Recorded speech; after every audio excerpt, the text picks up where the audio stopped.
देवता कार्यसिद्ध्यर्थं सभास्तम्भसमुद्भवम् श्रीनरसिंहं महावीरं नमामि ऋणमुक्तये लक्ष्म्यालिङ्गितवामाङ्गं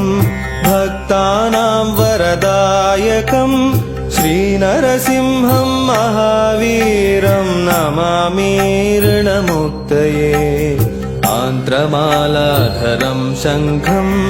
चक्राब्जायुधधारिणं श्रीनरसिंहं महावीरं नमामि ऋणमुक्तये स्मरणात् सर्वपापघ्नं कद्रूजविषनाशनं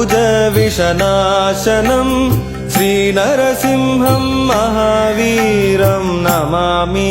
ऋणमुक्तये सिंहनादेन महता दिग्दन्ति भयनाशनं श्रीनरसिंहं महावीरं नमामि ऋणमुक्तये प्रह्लादवरदं श्रीशं दैत्येश्वरविदारणं श्रीनरसिंहं महावीरं नमामि ऋणमुक्तये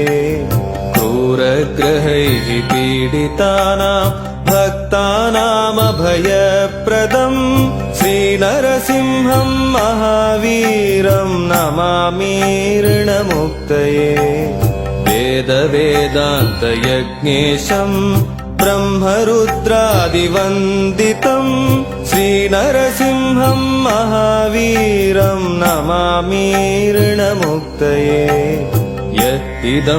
पठते नित्यं ऋणविमोचनसंज्ञितम् अनृणी जायते सद्यो धनं शीघ्रमवाप्नुयात्।